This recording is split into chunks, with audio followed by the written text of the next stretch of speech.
Bismillahirrahmanirrahim. Assalamualaikum warahmatullahi wabarakatuh.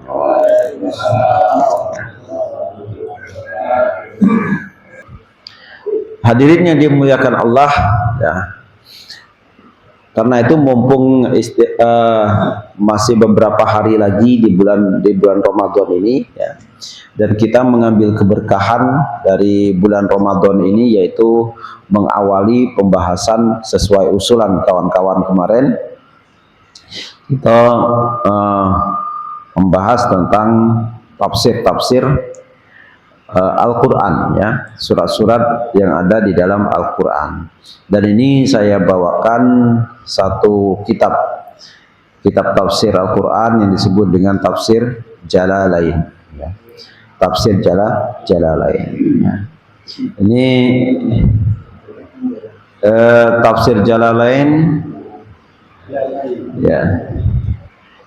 Tafsir Jalalain ini menjadi tafsir yang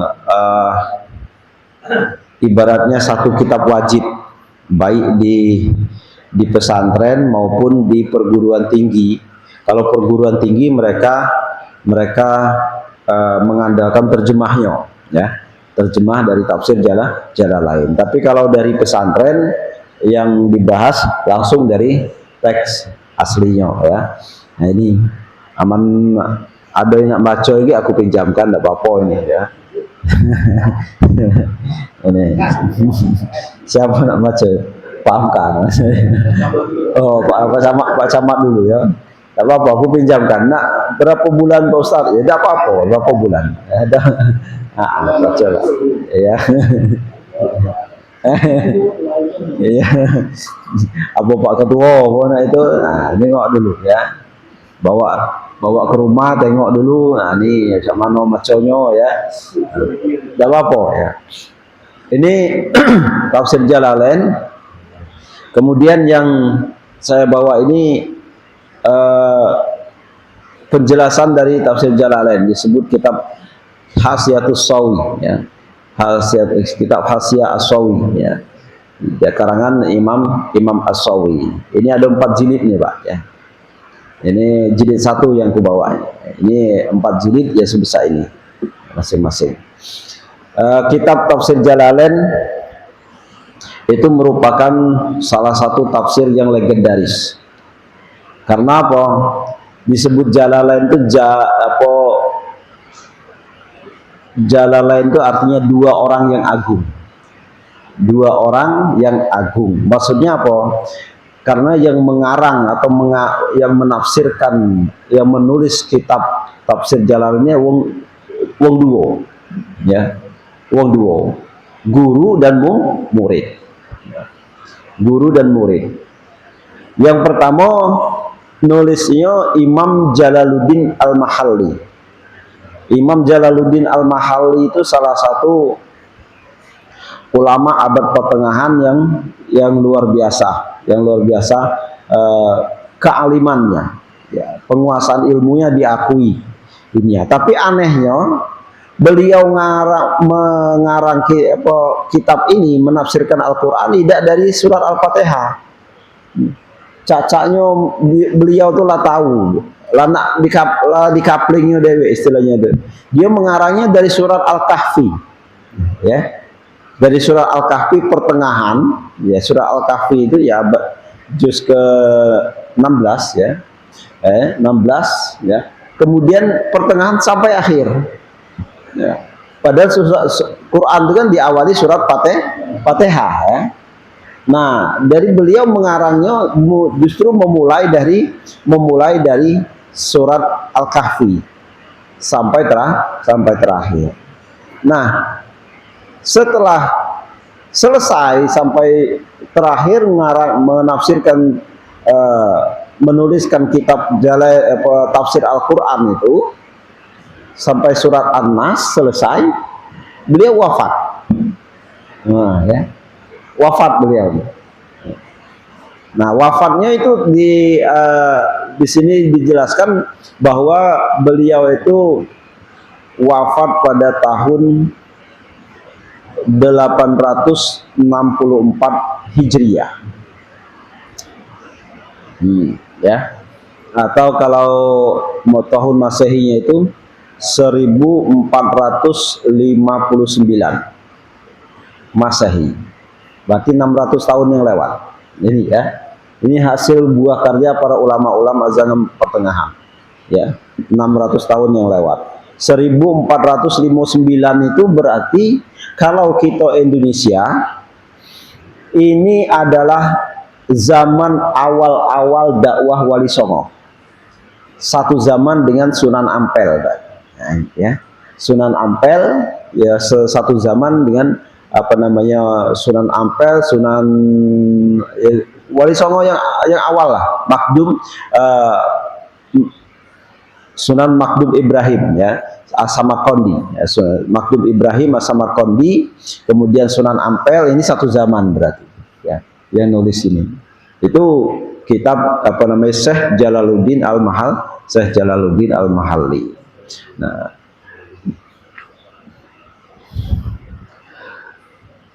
beliau ini luar biasa ya, memang merupakan salah satu ahli tafsir terbaik pada zamannya ya. Ahli tafsir terbaik pada zamannya, dan beliau punya murid namanya Jalaluddin As-Suyuti. Makanya disebut dengan Imam Suyuti. Kalau Al-Mahalli disebut Imam Mahalli, kemudian ada lagi apa nama Jalaluddin As-Suyuti yaitu Imam As-Suyuti.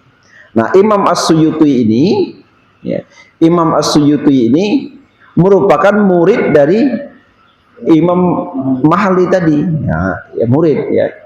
Nah, ketika gurunya ini selesai merampungkan penulisan kitab itu, kitab tafsir Quran, mulai dari surah Al-Kahfi sampai An-Nas selesai, kemudian wafat.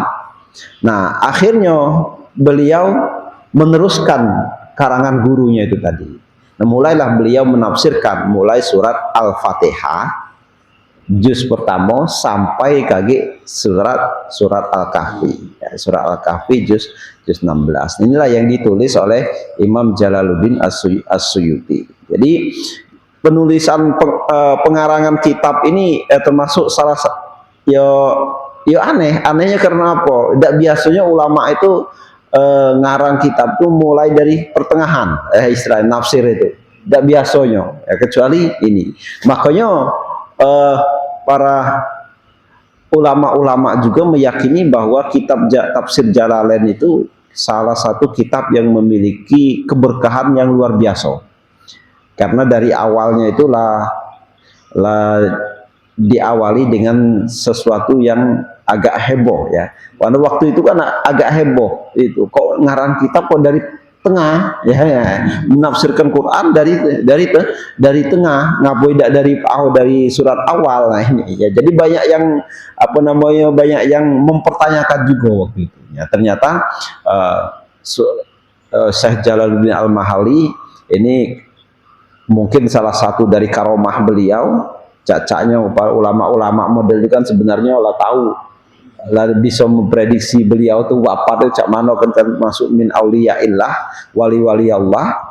Jadi ya itu tadi ya, dia mengambil surat-surat yang pertengahan ke atas untuk dibahas terlebih dahulu. Nah, sesudahnya baru diteruskan oleh murid beliau ya. Murid beliau yaitu Imam Jalaluddin As-Suyuti ya.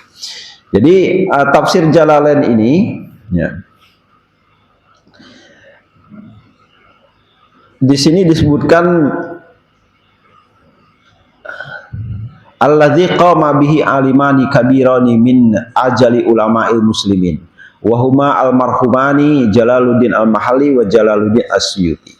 Kitab tafsir Jalalain itu yaitu dikarang oleh dua orang imam besar umat Islam, termasuk pembesar ulamanya umat kaum muslimin, yaitu Jalaluddin Al-Mahalli dan Jalaluddin As-Suyuti. Ini disebutkan nama lengkapnya.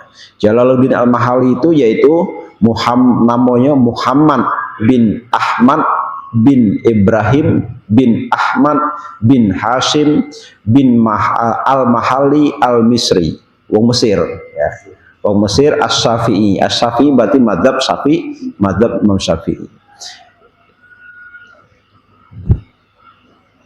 istahara bitabahurihi bil ulum, ya, wa bi saati itlaihi wa kathrati ta'alifihi. Beliau itu masyhur sebab sangat luasnya keilmuannya, kemudian luasnya penelitian keilmuannya, dan banyaknya karangan-karangannya.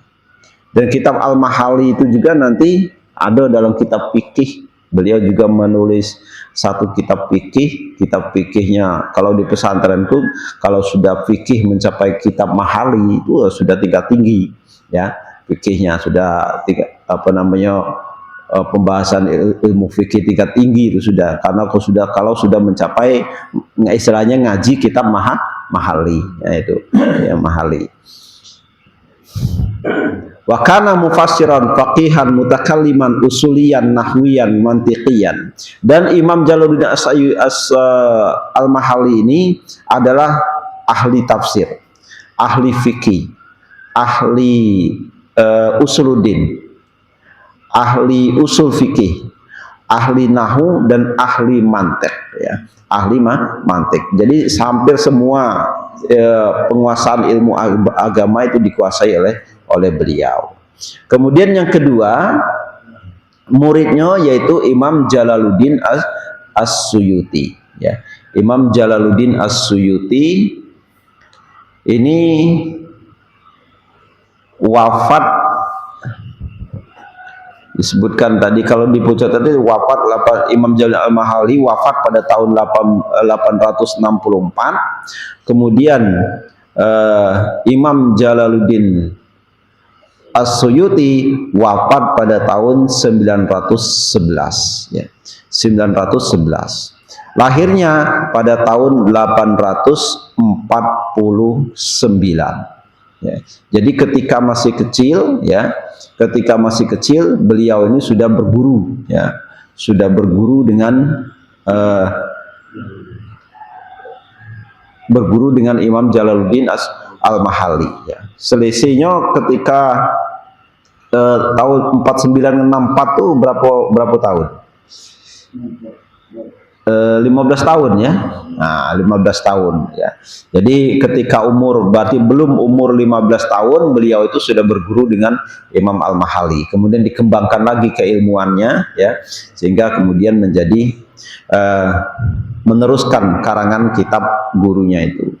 Nama lengkapnya Jalaluddin As-Suyuti itu yaitu Abdurrahman bin Kamaluddin Abu Bakar bin Muhammad bin Sabikuddin bin Fakhruddin Utsman bin Nasiruddin Muhammad bin Saifuddin Al-Khudairi As-Suyuti Al-Misri. As-Suyuti itu salah satu nama daerah di Mesir, termasuk juga orang Mesir, ya. Itu jadi lengkap di sini istilahnya biografi kedua pengarang itu. Karena apa? Makanya saya bawakan kitab Hasyiatul As-Sawi itu karena apa? Biografi pengarangnya kembali itu dibacakan oleh beliau. Nah, kalau dalam kitab Tafsir Jalalainnya yang asli, biografi pengarangnya ini tidak kate, ya, biografi pengarangnya, karena tidak mungkinlah pengarang, ya, membuat dewek biografi dia, ya kan? Nah, karena istilahnya berarti khawatir ada sifat kesombongan dan sifat riaknya di situ lagi kan. Jadi pengarang itu ya seadanya baik. Beliau tidak terlalu banyak memberikan informasi tentang keadaan dirinya. Samalah dengan ya seperti yang dicontohkan oleh baginda Rasulullah Sallallahu Alaihi Wasallam. Baginda Rasulullah SAW kan jarang menceritakan, oh aku ini lahir di sini, ini jarang, ya. Tapi orang lain yang mencatatnya, ya, orang lain yang mencatat tentang kisah-kisah beliau, ya. Itu salah satu contoh dari sifat tawadu. Nah, sama seperti kalau kita ini misalnya, ya. Salah satu contoh sifat tawadunya Rasulullah SAW yang patut kita contoh ya seperti ya dalam sholawat itu kan kayak gitu. Ya, dalam sholawat itu baginda Rasulullah selalu kalau mengajarkan sholawat itu Allahumma sholli ala Muhammad wa ala ali Muhammad. Ya. Selalu langsung menyebutkan nama dia. Nama langsung disebutkan. Nah, karena apa? Karena dia nama beliau dewek yang ngomong. Ya. Tapi ketika dari sisi beliau, tapi itu adalah apa namanya salah satu contoh sifat tawadhu. Tapi dari sisi kita sebagai umatnya, langsung nyebut nama itu tidak lemah. Itu ya. Dari sisi etikanya kurang. Meskipun beliau mengajarkan langsung ke salawat Allahumma sholli ala Muhammad wa ala ali Muhammad. Tapi dari sisi kita, ketika langsung menyebutkan namanya, terasa bahwa kurang sopan. Ya. Karena jangankan kita, Allah Subhanahu wa Ta'ala di dalam Al-Quran ketika memanggil Nabi itu tidak langsung pakai nama. Ini Tuhan Allah ya. Dalam soal yang dipanggil tuh jabatan. Ya ayyuhan nabiyyu, wahai nabiku, ya, wahai utusanku. Nah, ini yang dipanggil. Tidak pernah Rasul Allah Subhanahu Wa Taala langsung ya Muhammad. Tidak, ya, tidak pernah. Ya. Itu berarti bentuk penghormatan Allah Subhanahu Wa Taala kepada baginda Rasulullah Sallallahu Alaihi Wasallam. Kemudian ada lagi larangan dari Allah, himbauan dari Allah dalam Quran disebutkan, janganlah kamu memanggil Rasulullah seperti engkau memanggil kawanmu sendiri. Nah, itu ada larangannya, ya, larangan. Janganlah kamu memanggil Rasulullah Sallallahu Alaihi Wasallam seperti kamu memanggil kawan kamu dewe. Nah, makanya akhirnya para ulama sebagai bentuk etika itu akhirnya menambah kata sayyidina, ya, sayyidina atau nabiyina atau pangkat apalah disematkan kepada nabi sebelum menyebutkan nama beliau, ya, nama beliau. Itu salah satu sebagai bentuk namanya tata krama, etika dan sopan santun kita kepada beliau. Jadi Allahumma salli ala sayyidina Muhammad wa ala alihi wa sahbihi wasallim. Ya, itu ya. Ya Allah, berikanlah sampaikanlah salawat dan salam kami kepada junjungan kami, pemimpin kami yaitu Muhammad. Ya, pemimpin kami atau nabi kami yaitu Muhammad. Itu dari sisi kita selaku umatnya, ya. Jadi ada etika yang dipakai. Ya samalah seperti yang pernah aku ungkapkan itu, ya, murid dengan guru. Nah ini ya, murid dengan guru itu misalnya langsung manggil nama, ya tidak sopan. Ya itu ya kan, tidak sopan. Tapi misalnya guru ngomong depan murid, oh ini dengan itu langsung ngomong apa namanya dengan namanya di depan murid, tidak masalah, ya. Oh ini ya nama Pak, misalnya nama saya Hendra misalnya kan, depan murid, tidak masalah, ya. Tapi ketika terus muridnya ngomong, Hendra ya, sini, cak mano, nah ada rasanya itu kan tidak lemak kan, nah tidak sopan, ya. Ketika murid misalnya ngomong apa namanya, nak nanya, ya Hendra aku nak nanya dulu, langsung aja itu, nak nanya pelajaran ini apa namanya penjelasannya, ya.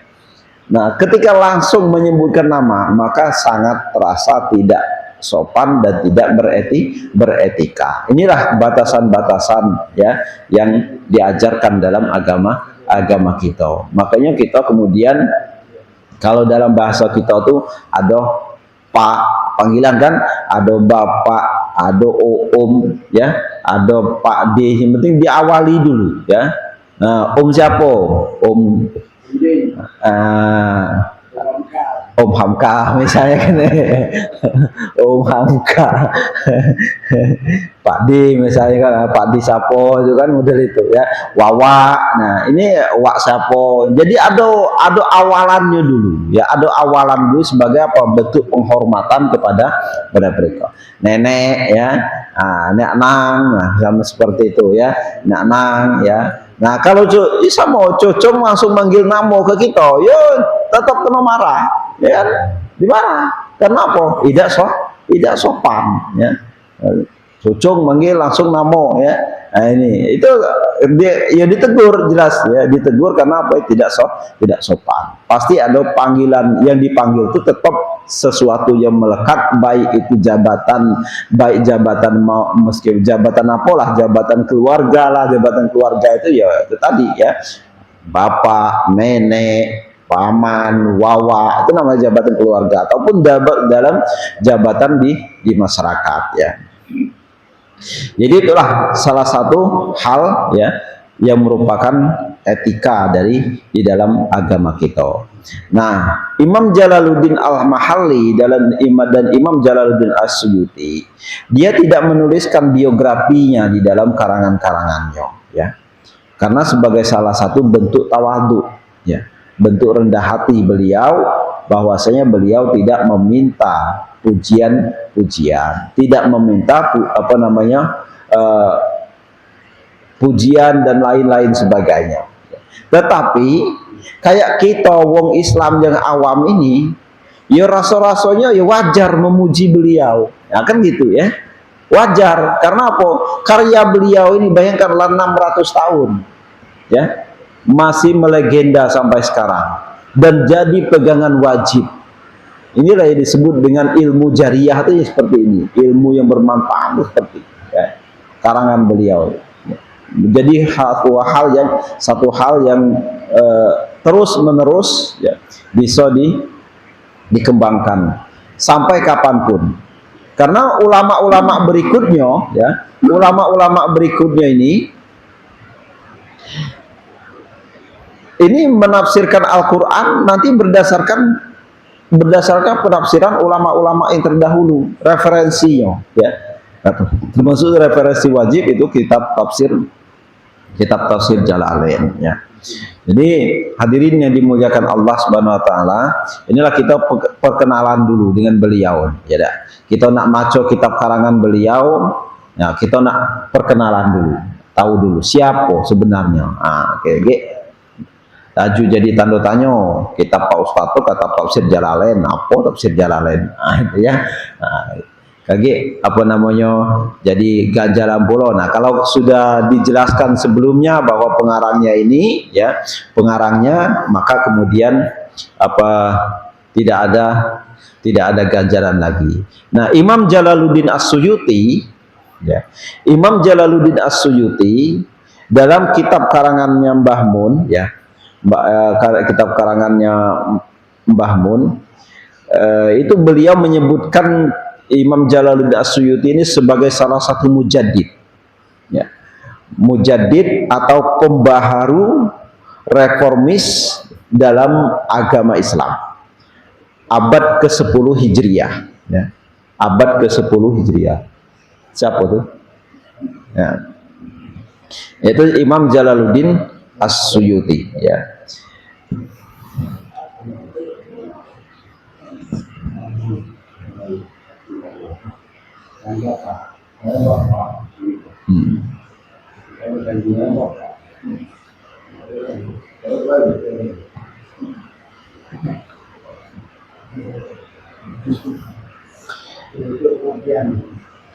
Jadi hadirin yang dimuliakan Allah Subhanahu wa taala, jadi Jalaluddin itu julukan, ya. Jalaluddin itu julukan. Jalaluddin itu artinya pemuka-pemuka agama, ya, pembesar-pembesar agama. Imam Al-Mahalli, Imam As-Suyuti. Tapi nama aslinya bukan itu. Nah, ya, nama aslinya bukan itu. Itu hanya julukan baik, ya. Nah, samalah ya, julukan ketua kuburan, ya, namanya bukan itu. Iya, itu panggil Pak. Nah, derasnya hujan ini, ya. Dari semalam hujan, ya, alhamdulillah. Jadi hadirin yang dimuliakan Allah Subhanahu wa taala.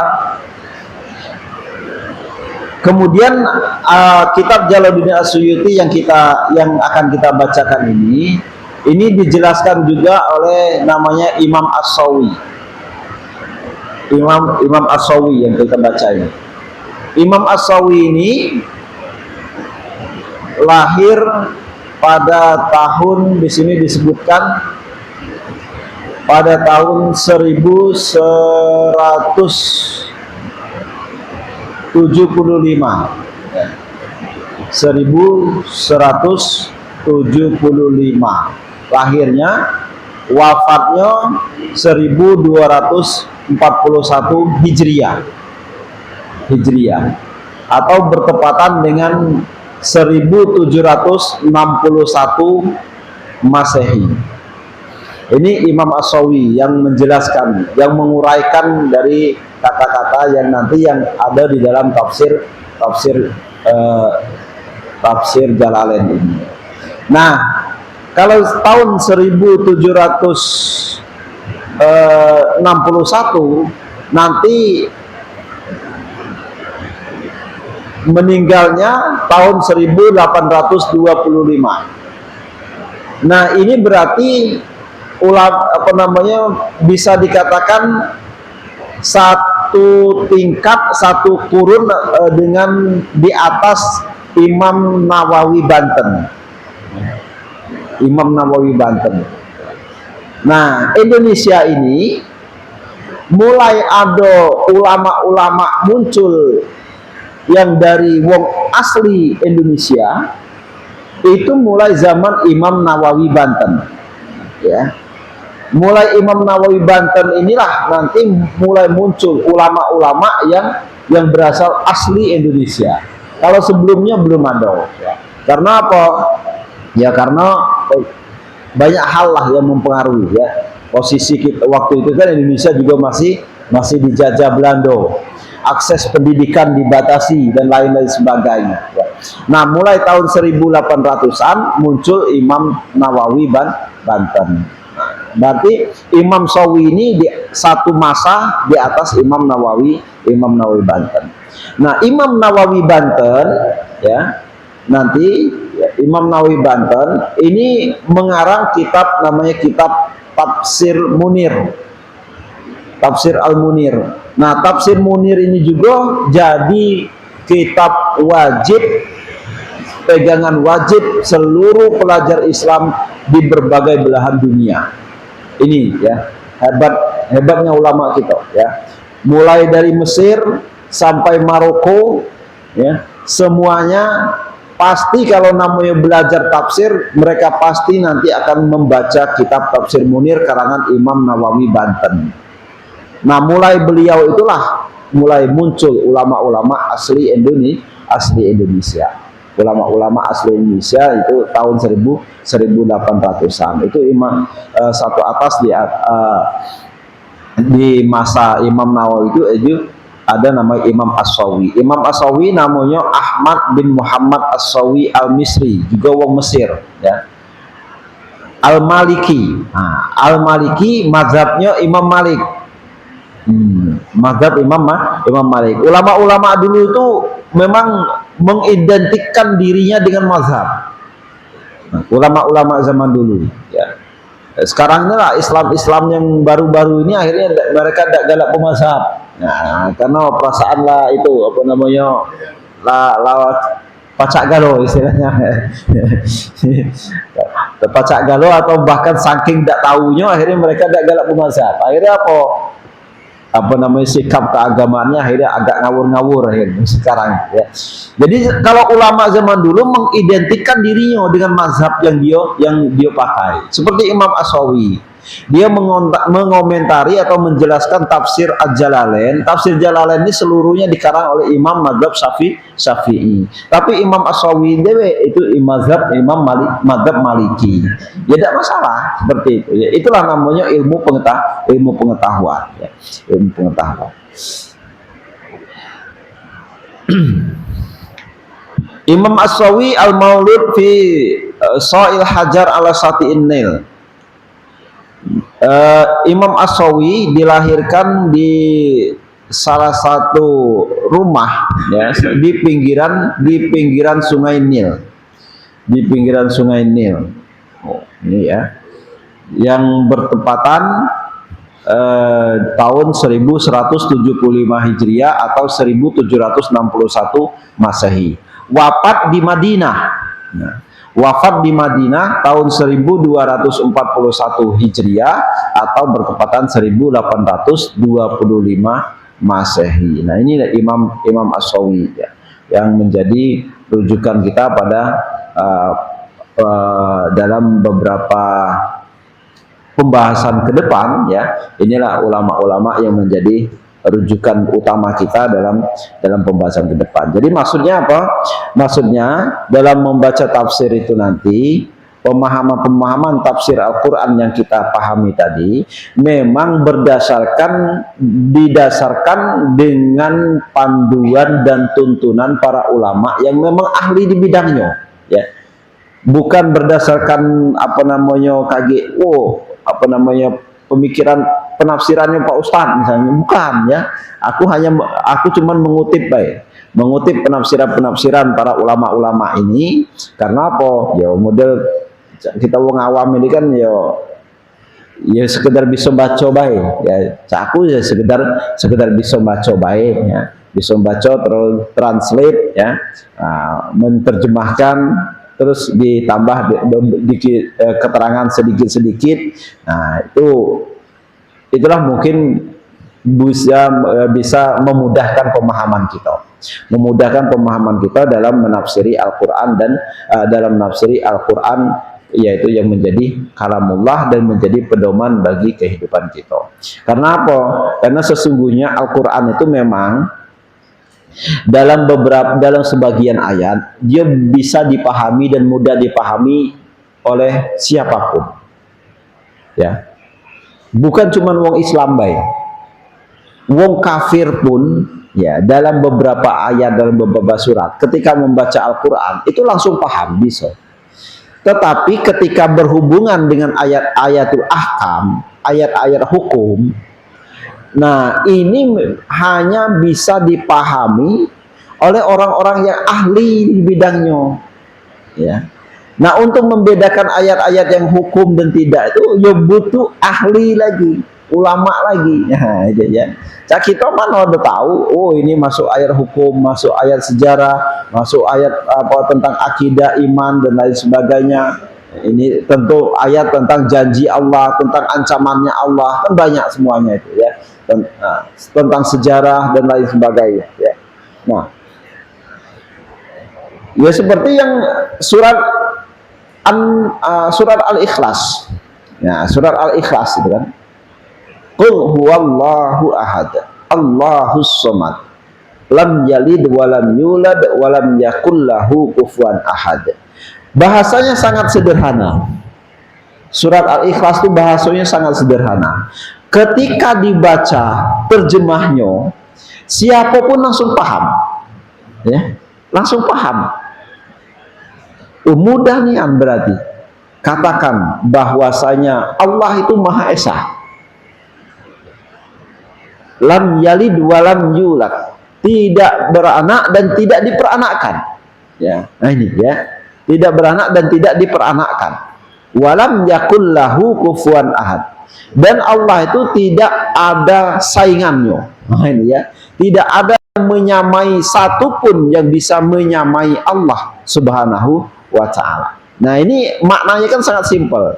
Makanya ketika banyak wong itu ketika membaca, orang-orang yang mencari konsep ketuhanan, ketika membaca surat Al-Ikhlas dia langsung paham. Ya, langsung paham dan langsung, oh ini betul ini katanya ini. Makanya wong-wong misalnya yang dalam banyak cerita, dalam banyak kisah, orang-orang yang mencari kelemahan Al-Quran, ketika dia bertemu dengan surat Al-Ikhlas, dia langsung paham. Maksudnya bukan kok kelemahan Al-Quran yang dia dapatkan, tapi justru hidayah Allah yang dia raih. Nah, banyak sekali ya. Ada dari lupa aku namanya ya, misionaris barat itu mencari, ya baca tafsir Al-Quran ini ya, mulai dari surah Al-Fatihah dibacanya galau, menafsiri, mencari kelemahan Islam dan dalam Al-Quran, pas dibacanya, pas terakhir Al-Ikhlas kan ketemu terakhir, ya. Pas sudah nggak tamat ketemu Al-Ikhlas. Nah, katanya ini surat yang aku cari. Tapi akhirnya dia apa? Dia justru mendapatkan hidayah dari surat Al-Ikhlas itu, ya. Dari surat Al-Ikhlas. Karena apa? Karena Al-Quran itu, ya dalam beberapa surat itu sangat mudah dipahami. Baik orang non-muslim pun bisa memahami. Ya, salah satu contoh yang paling legendaris itu Sayyidina Umar, ya. Sayyidina Umar bin Khattab. Sayyidina Umar bin Khattab kan ketika membaca Al-Quran, dia kan belum Islam, kan? Ya, dia kan masih wong kafir, jadi tokoh kafir Quraisy. Maka ketika mendengar bacaan sang adik tentang Al-Quran, ya, membaca Al-Quran dari yang dibacakan oleh adiknya waktu itu, dia langsung paham, loh, kok bagus isinya. Nah ini ya, kok bagus isinya ini, ya. Kemudian akhirnya tertarik dia. Karena apa? Dia itu ahli syair dan belum pernah mendengar bacaan sebagus Al-Quran. Nah, itu Sayyidina Umar bin Khattab. Posisinya waktu itu dia kafir, non muslim, masih tokoh kafir jahiliyah, dan bisa mengerti bahasa Al-Quran, ya, meskipun dia tidak tahu, meskipun dia belum melihat Al-Quran itu sendiri. Nah itu, ya, jadi uniknya Al-Quran seperti itu, bisa dipahami oleh semua orang dalam sebagian surat. Hadirin yang dimuliakan Allah Subhanahu wa taala, mungkin itu saja ya mukaddimah kita pada pagi hari ini sebelum kita masuk nanti pada materi-materi yang betul, ya. Semoga kita semua mendapatkan lindungan dari Allah Subhanahu wa taala. Amin ya rabbal alamin. Mungkin itu saja yang bisa disampaikan. Pada Allah mohon diampunkan. Wallahu muwaffiq ila aqwamit thoriq. Assalamualaikum warahmatullahi wabarakatuh.